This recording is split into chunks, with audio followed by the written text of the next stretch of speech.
Donc, nous allons donc commencer. Donc l'enjeu aujourd'hui, comme vous l'a rappelé Jean, c'est effectivement de parler un peu de comment valoriser vos données stockées dans SAP HANA avec MicroStrategy Analytics.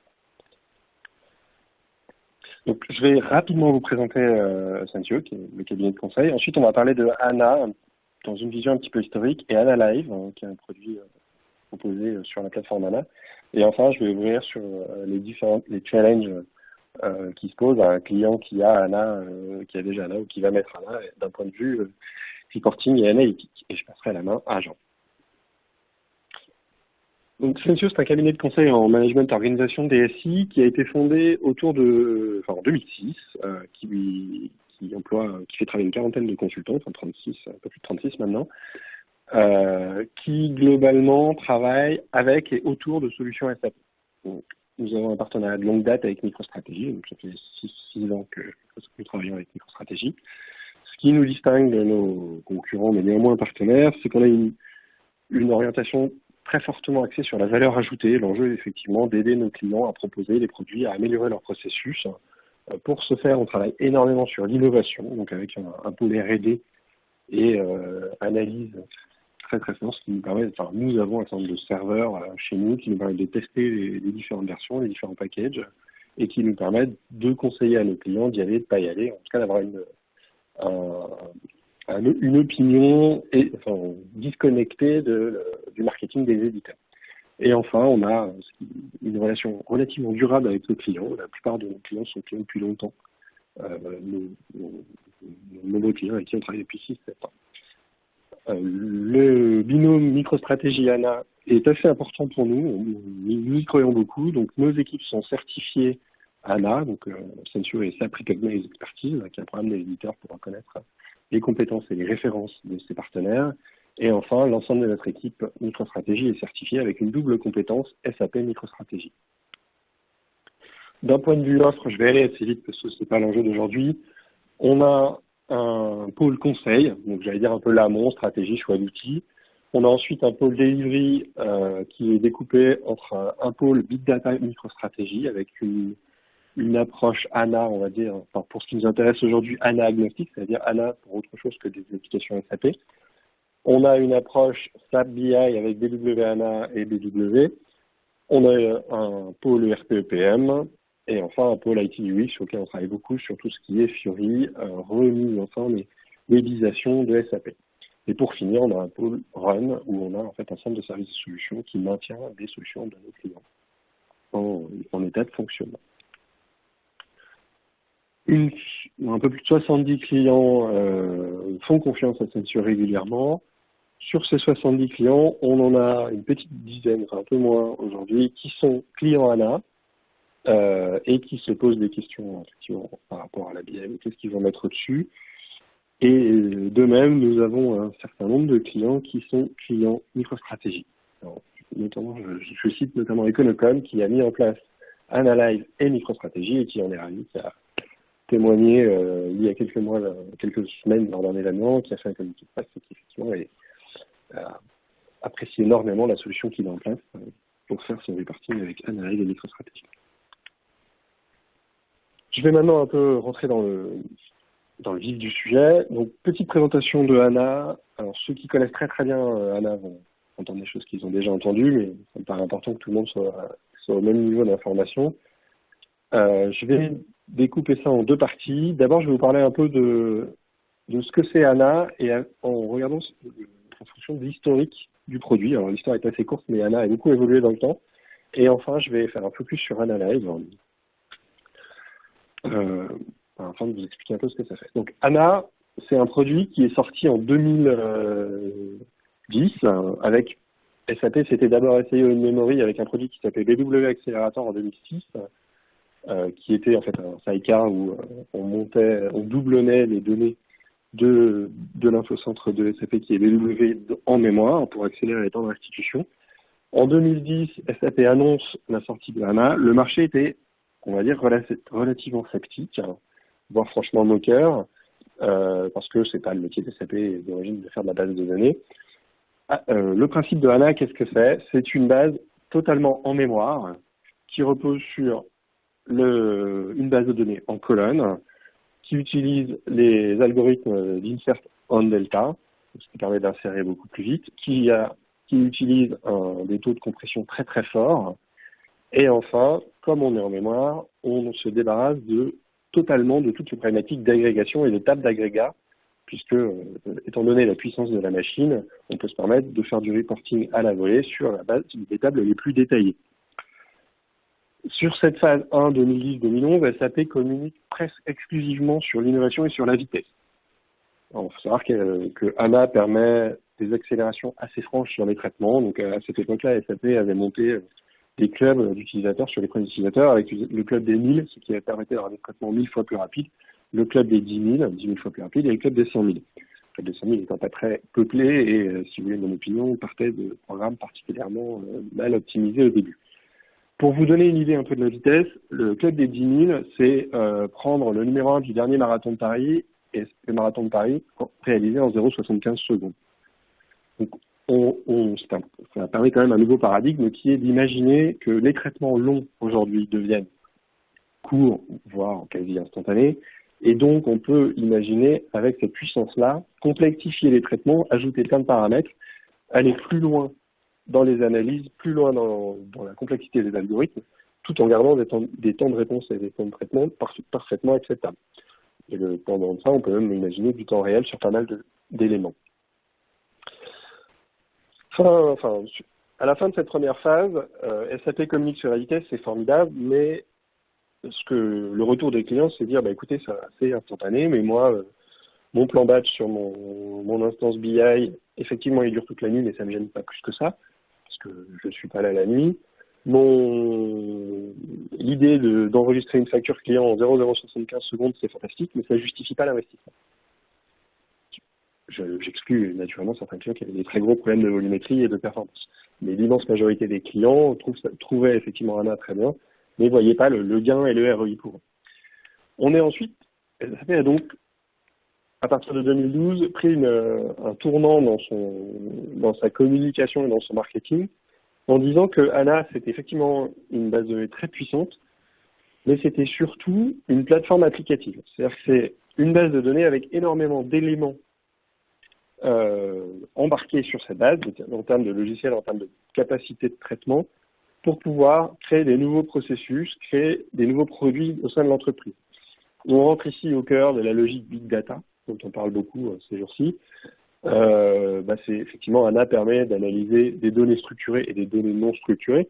Ces données non structurées, on peut avoir par exemple, on a des fonctions livrées avec une plateforme nativement qui permettent d'analyser un clickstream, c'est-à-dire les clics sur un site web, de faire de l'analyse sémantique et sentimentale sur des réseaux sociaux, de rapprocher des données clients sur des données, des informations particulièrement hétérogènes. On a de la logique de point of sale, d'analyse de RFID, d'analyse de capteurs machines en temps réel, les véhicules connectés. Donc on est effectivement, j'allais dire, complètement dans des capacités de big data.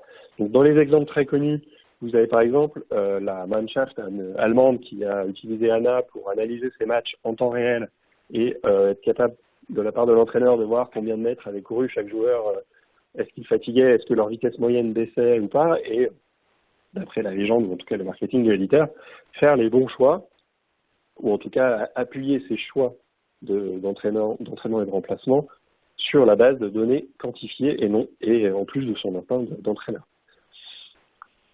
Autre exemple, moi que j'aime beaucoup donner, c'est vous avez un fabricant de tracteurs qui s'appelle John Deere, un fabricant américain qui équipe ses tracteurs, les tracteurs de ses clients de capteurs et qui analyse en temps réel via une connexion 3G ou 4G ce qui arrive, les informations de capteurs qui arrivent, donc ce sont des capteurs de température de moteur, de viscosité de l'huile, de vibration, et compare ces mesures à des algorithmes par rapport à l'historique de panne, et est donc capable en temps réel de déclencher des actions de maintenance, et donc d'appeler l'utilisateur du tracteur en disant écoutez, nous pensons que votre moteur, vous allez avoir un problème mécanique sur telle pièce, nous vous proposons de venir la semaine prochaine avec la pièce pour faire la maintenance. Et donc là, ce qui me paraît particulièrement intéressant dans cette démarche-là, c'est de passer par exemple de John Deere, d'un fabricant de matériel, donc industriel, à un industriel plus fournisseur de services, et donc avoir un modèle de pricing différent, puisque ce service-là se fait sur abonnement, et génère une marge particulièrement importante pour l'éditeur. On est donc ici, dans ce qu'il faut voir, ANA, c'est effectivement une base de données rapide qui permet de traiter les applications SAP, mais d'enrichir ces applications-là avec une multiplicité d'informations, de traitements différents, pour effectivement créer des nouveaux produits, des nouveaux services pour l'entreprise et effectivement innover et prendre de l'avance sur la concurrence et sur le marché. Il y a 3 grands usages de SAP ANA. Le premier, si je prends dans le sens historique, le premier usage en environnement SAP pour ANA, ça a été ANA pour l'entrepôt de données SAP, enfin le décisionnel SAP qui est BW, Business Warehouse.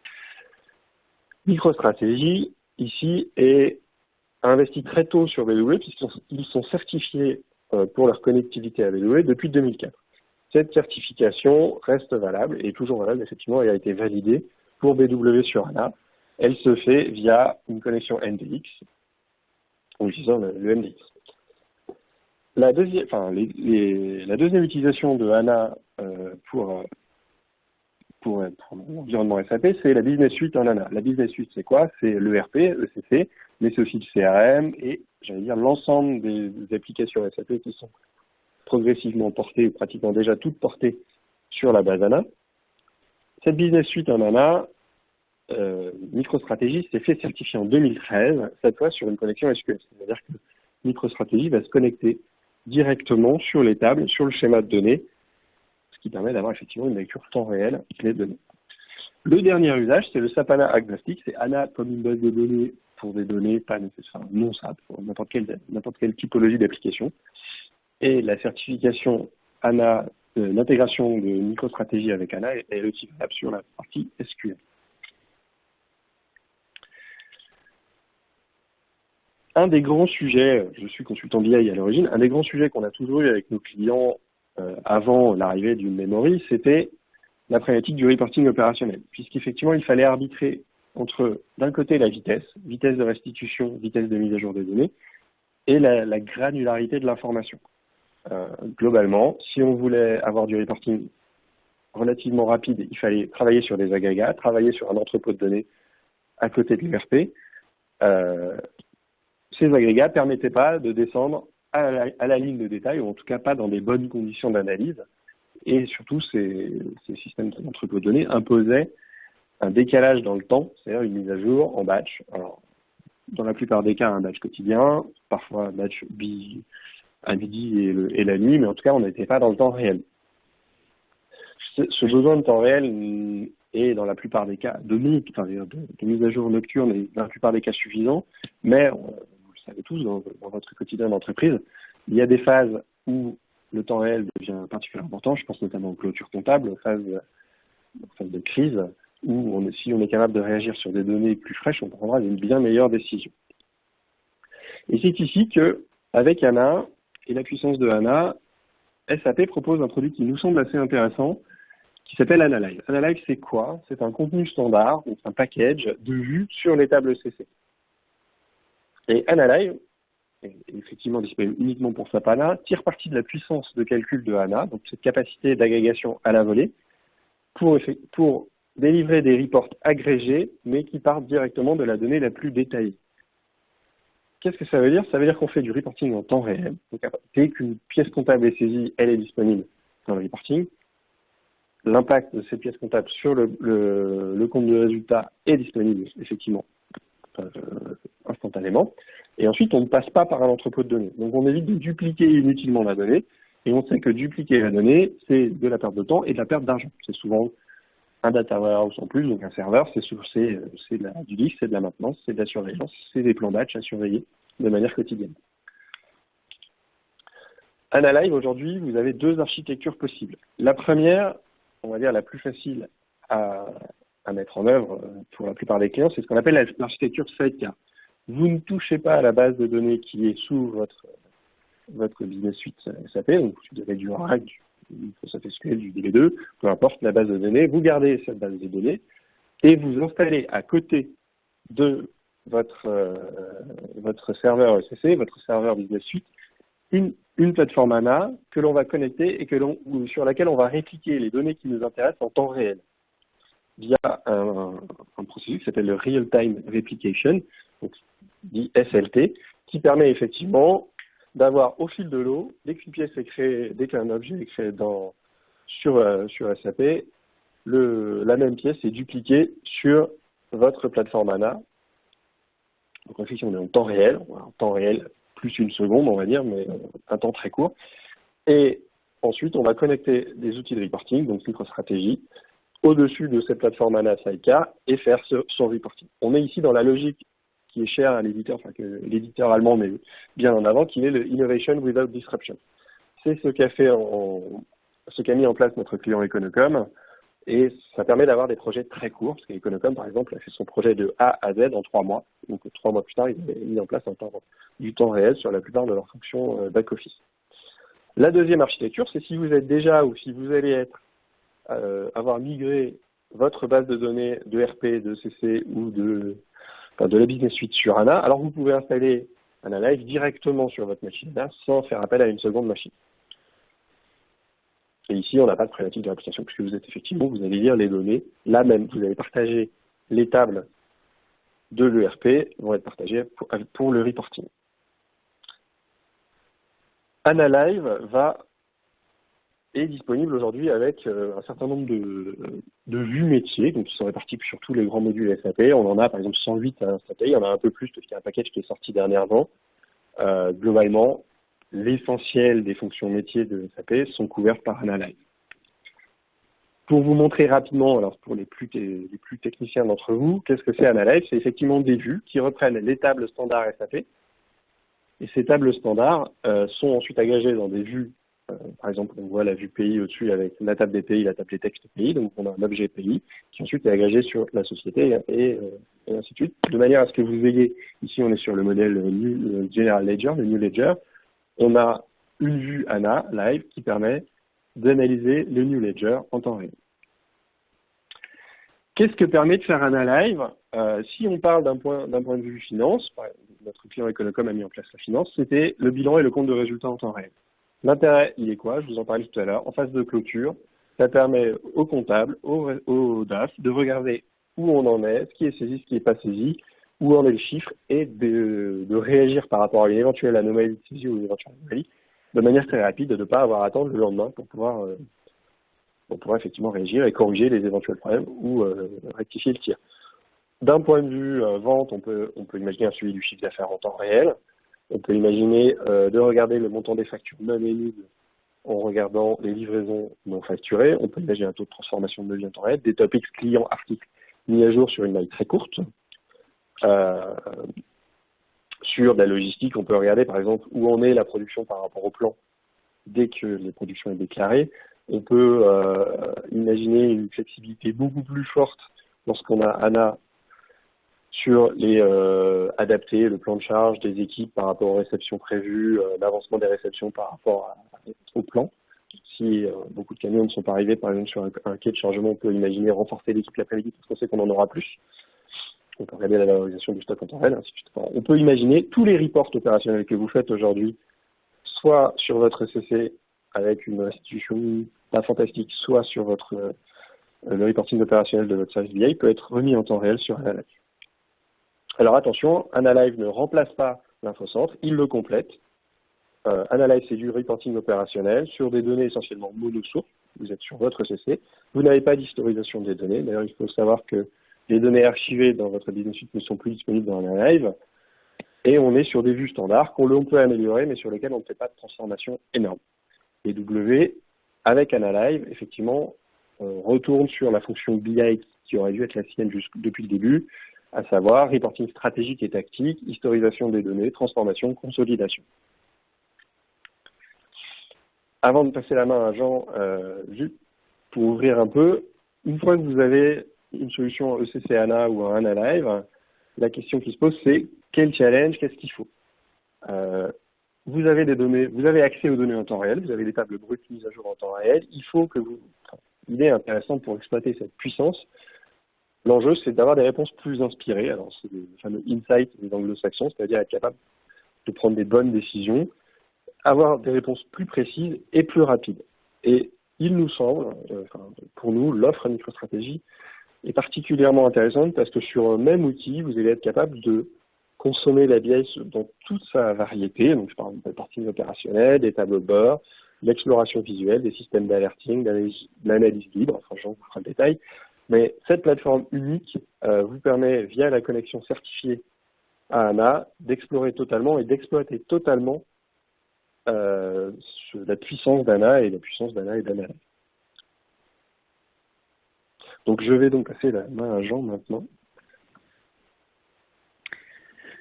Merci Thomas pour cet aperçu qui j'espère a été clair pour nos participants.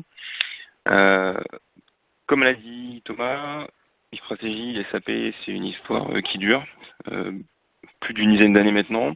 Nous sépare de la première certification, qui est la certification avec un connecteur natif BW, donc BAPI, jusqu'à la dernière, c'est la certification ANA, pour laquelle MicroStrategy a été pionnier, la seule plateforme non SAP à être certifiée. La connexion entre MicroStrategy et SAP peut se faire de plusieurs façons. Donc la façon classique, donc avec une base de données intermédiaire, des couches virtuelles créées par des outils tiers, et puis ce dont on parle aujourd'hui au travers de SAP ANA, avec BW pouvant être hébergé donc, dans SAP ANA.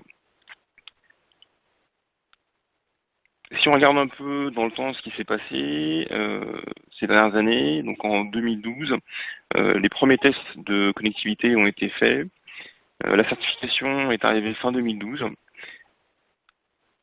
Les versions de MicroStrategy ont progressé. La certification ANA 2013. Et puis aujourd'hui, voilà, on a des POC en cours, des projets en cours, les premiers couple SAP ANA MicroStrategy en production depuis un certain temps et des clients satisfaits.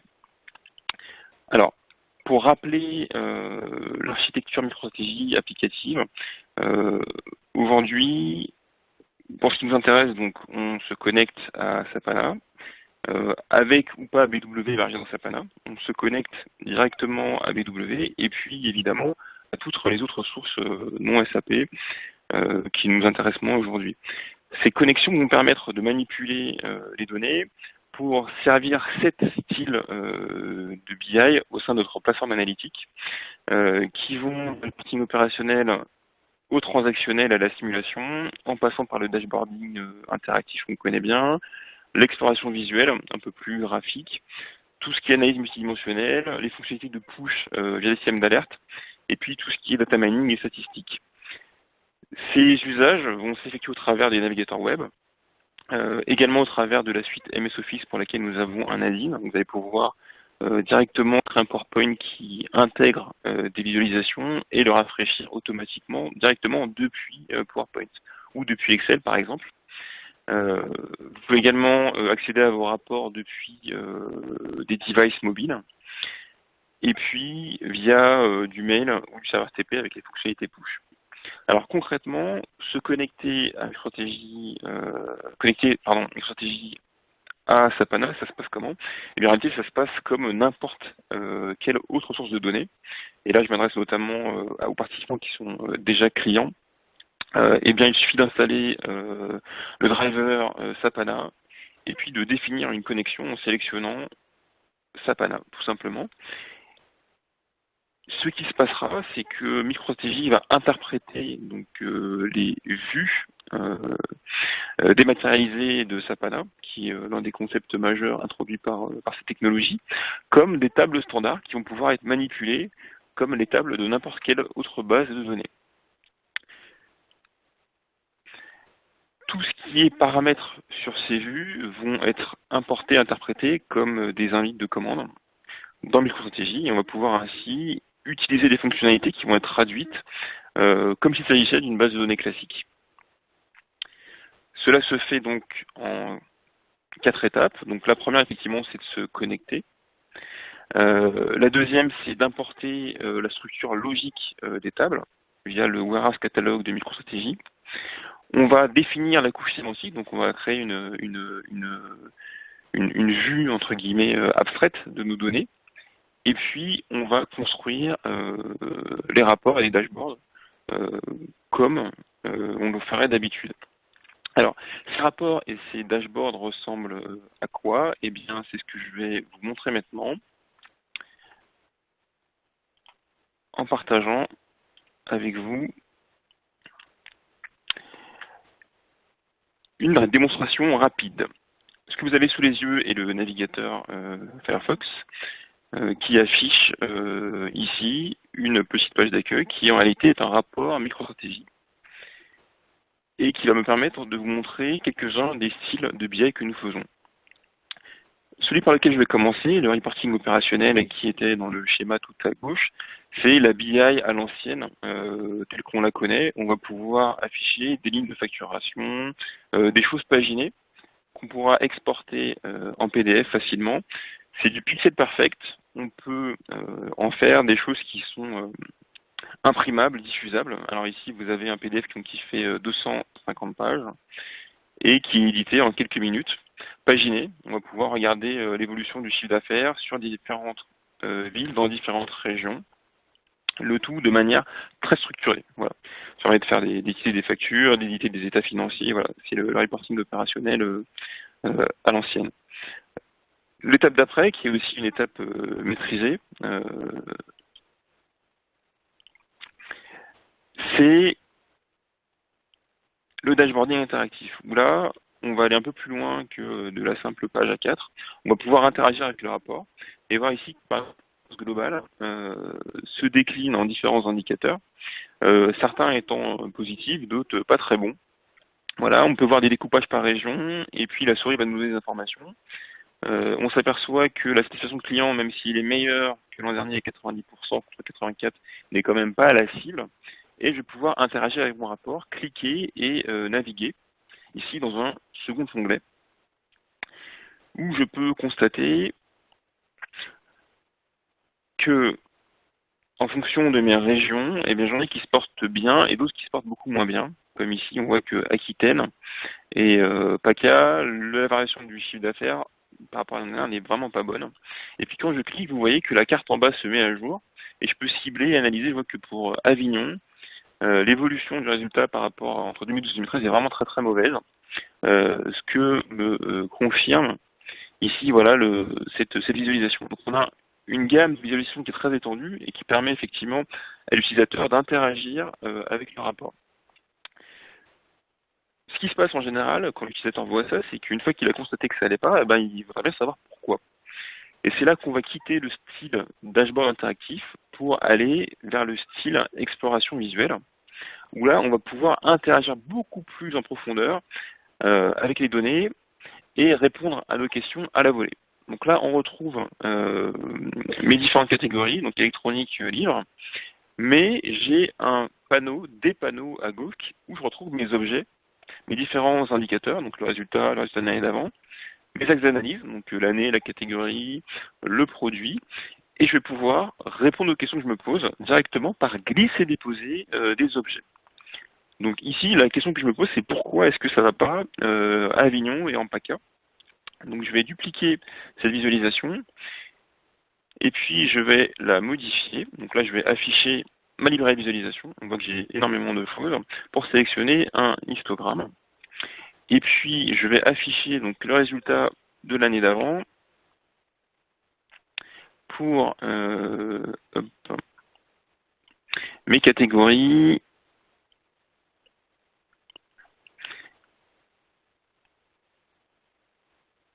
Hop. Et effectivement, je constate une baisse certaine sur toutes les catégories.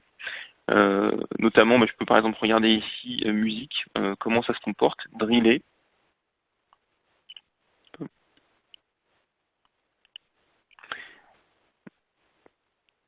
Je perds le partage. Alors oui, un petit souci de partage d'écran où j'ai perdu une fonctionnalité. Musique, bon, je devrais pouvoir driller, et m'afficherait le niveau d'en dessous, le niveau produit. Voilà, je vois que ça baisse sur musique. En Avignon, est-ce que c'est pareil pour le reste de PACA?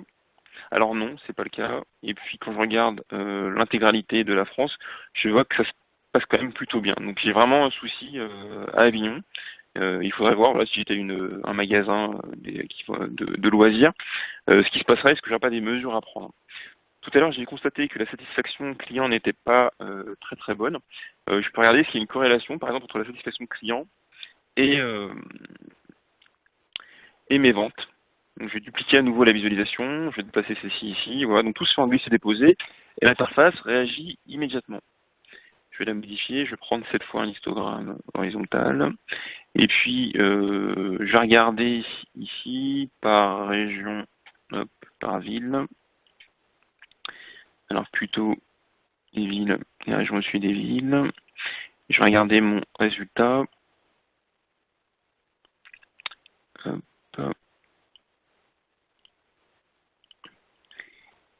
ici,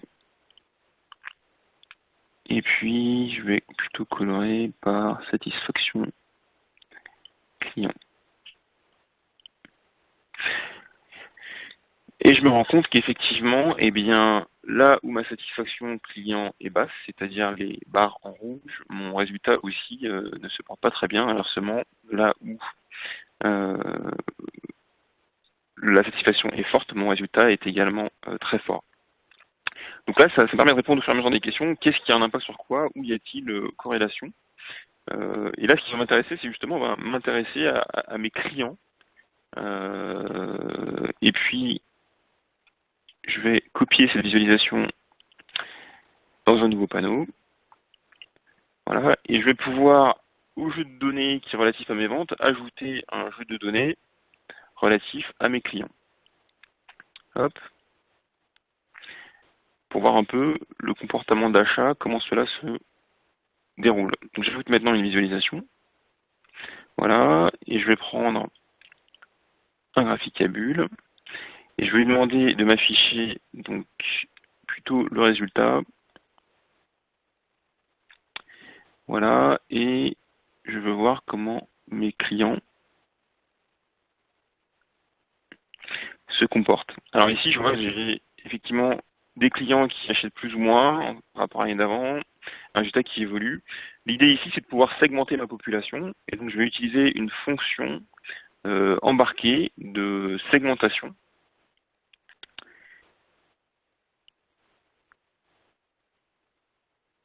où je vais pouvoir isoler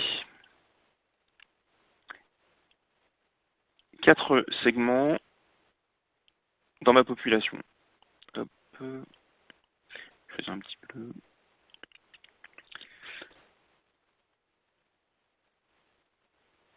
Voilà. Et je vois effectivement que j'ai des groupes ici qui achètent beaucoup moins. Et donc forcément, le résultat lié à ces groupes diminue par rapport à l'année précédente. Et ce qui est très intéressant avec une stratégie, c'est qu'ici, je vais pouvoir, au-delà de mes données donc, qui viennent de mon système, en l'occurrence SAP HANA, réconcilier ces données avec des données qui n'y seraient pas. Par exemple, des données marketing qui n'auraient pas encore été intégrées. Je vais pouvoir faire ce qu'on appelle du data blending. Je vais importer un fichier. Donc en l'occurrence un fichier fourni par le marketing qui me parle des promotions, afin de voir comment je peux dynamiser ces clients. Donc ici, ce que je vais faire, j'ai un fichier Excel. Je vais vous montrer ce fichier Excel. Il est ici. Voilà, où j'ai par année et par catégorie de produits qui a acheté quoi. Voilà, en fonction de quelle promotion. Donc ce fichier, je vais le charger et je vais le connecter à mes données qui sont déjà dans mon projet, que j'ai déjà mappé, qui existent déjà. Donc la catégorie de produits, son identifiant et sa description.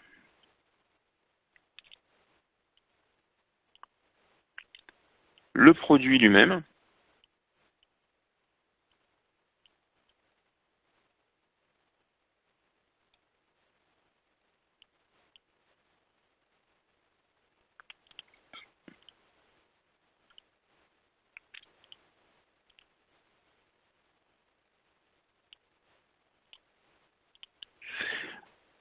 mon client. Hop, ils sont ici. Donc là, le code du client et puis son nom et prénom.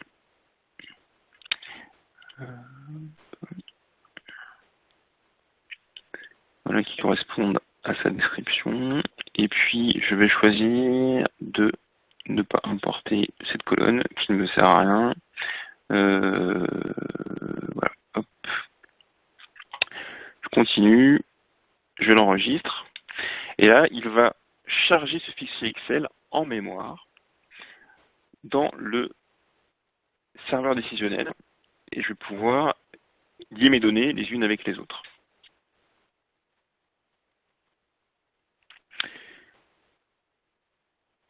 J'ai mon nouveau jeu de données ici, celui que je viens d'importer. Donc on retrouve catégorie, client, produit et les promotions.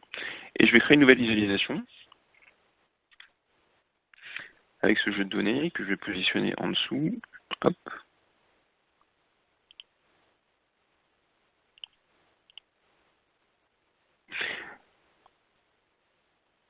Et là, je vais utiliser le graphique du haut comme filtre sur celui du bas pour voir comment mes clients sont impactés par les différentes promotions. Donc je vais sélectionner plutôt les promotions.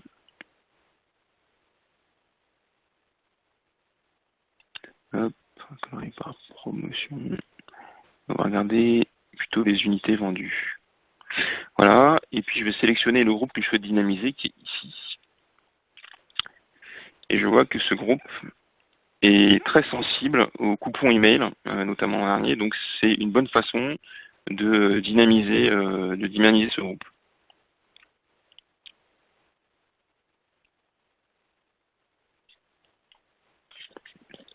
Voilà, ça c'est le data blending, et puis je peux envoyer ce fichier, donc avec le nom des clients, au marketing pour action.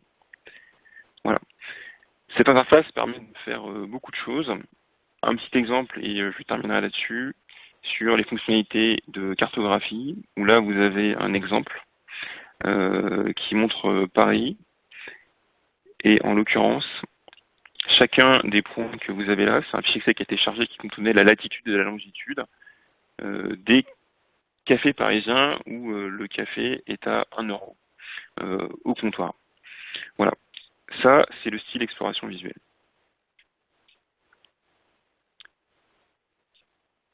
Enfin, et la dernière fonctionnalité qui pourra vous intéresser, parmi d'autres, c'est tout ce qui est data mining et prédictif. Là, vous pouvez embarquer notamment des fonctions de la librairie R dans MicroTJ et ainsi faire du prévisionnel, par exemple, sur le chiffre d'affaires. Donc là, la fonction, c'est une fonction ARIMA de prévision, et je vais la glisser à côté de mon chiffre d'affaires. Et on voit que si, à partir de janvier 2015, le chiffre du chiffre d'affaires est à 0, ici, le ARIMA le prédit en fonction des données du passé. Dans ma visualisation, si je le glisse, hop, je vois ma courbe qui reprend la courbe initiale et puis qui va continuer avec du prévisionnel calculé sur cette fonction. Voilà. Ça, ce sont les différents styles de BI possibles au-dessus de vos données Sapana. Un mot rapide sur les clients, MicroTJ et SAP. Il commence à y en avoir un certain nombre. Ceux qui sont en jaune, c'est, je dirais, du SAP, SAP BW classique. Ceux qui sont en vert, c'est ceux qui sont spécifiquement donc sur ANA et qui utilisent aujourd'hui en production avec des résultats qu'ils estiment satisfaisants. Je terminerai notamment donc par l'un d'eux qui est Adidas. Vous avez une schématisation de leur système où on voit comment des données sources, ils ont constitué effectivement un stockage, une modélisation BI dans Sapana et comment elle est servie par MicroTJ. Et les utilisateurs s'y connectent et peuvent manipuler l'ensemble des données. Leur idée étant, je cite, non pas de manipuler des agrégats, mais bien de travailler au niveau du client, parce que ce qui est important, c'est que chaque client soit satisfait et qu'on puisse adresser ce client personnellement en personnalisant le service. Je vous remercie pour votre attention. Ce webcast touche à sa fin. Si vous avez des questions, je vous invite à les poser dans la fenêtre à gauche et nous y répondrons dans les quelques minutes qui viennent.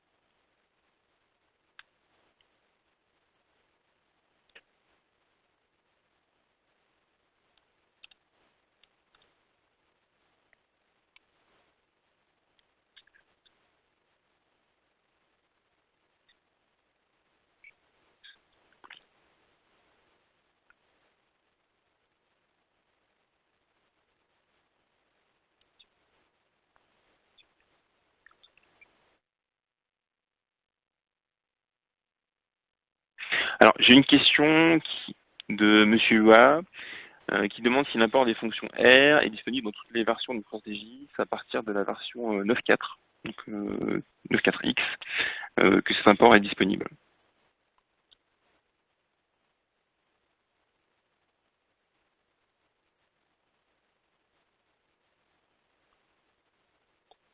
Monsieur Hua, j'espère avoir répondu à votre question.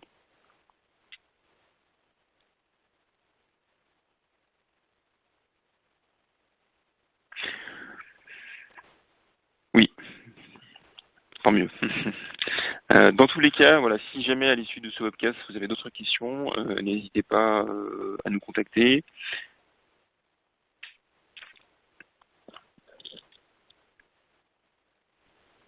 Alors, seconde question de savoir s'il est possible d'intégrer la donnée dans les infocubes IP BPC via MicroStrat. Alors, MicroStrategy offre une fonction de write back.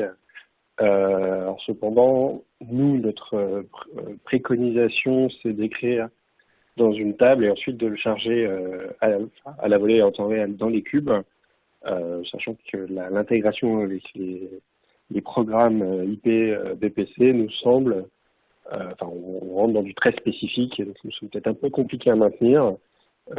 J'allais dire que, donc, pour répondre à votre question, c'est techniquement possible via du spécifique. Nous, personnellement, nous, chez Sensio, on vous conseillerait plutôt une autre architecture qui est d'utiliser le write-back MicroStrategy vers une table à plat et d'intégrer cette table à plat comme une vue sur vos cubes pour pouvoir mixer les données. Donc voilà, j'espère que j'ai répondu à votre question.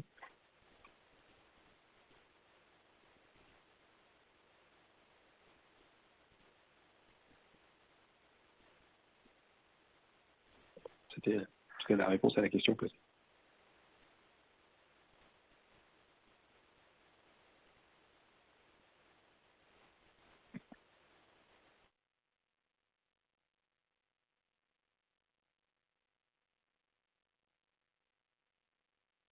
Et donc, pour être précis, le nom du module que j'appelle write-back s'appelle Transaction Services. Donc, c'est un des composants de MicroStrategy qui maintenant est livré pour tous les utilisateurs depuis la modification de la politique tarifaire, la politique de pricing, et qui donc est disponible pour tout le monde.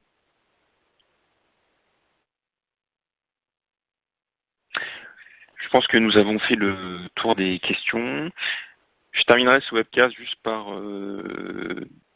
deux mots sur deux sujets. Le premier, c'est la version 9.5 qui est sortie il y a quelques semaines, surnommée 9S, S pour sécurité, qui est cette version est une mise à jour de sécurité entre guillemets, qui va permettre d'offrir à nos clients gratuitement dans le cadre de leur maintenance des fonctionnalités de sécurité avancées, notamment via l'intégration d'Usher, qui est la solution de sécurité de MicroStrategy, et qui est une solution d'authentification et de contrôle des accès forte via notamment smartphone. Vous allez pouvoir vous connecter en scannant un QR code depuis un téléphone mobile. Voilà. Le deuxième sujet, c'est MicroStrategy 10, la prochaine version pour laquelle Le bêta programme et le early adopter programme sont en cours actuellement.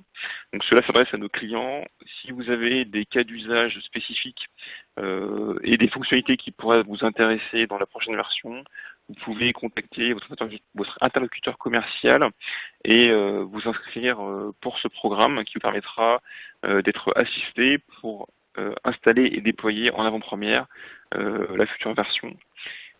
Qui intègre notamment des avancées majeures dans le domaine de l'exploration visuelle et le chargement des données à la volée. Je vous remercie beaucoup pour votre attention. Si vous avez des questions, n'hésitez pas à nous les faire parvenir par email, nous y répondrons. Et nous vous donnons rendez-vous pour le prochain webcast. Bonne journée à tous, merci de votre participation.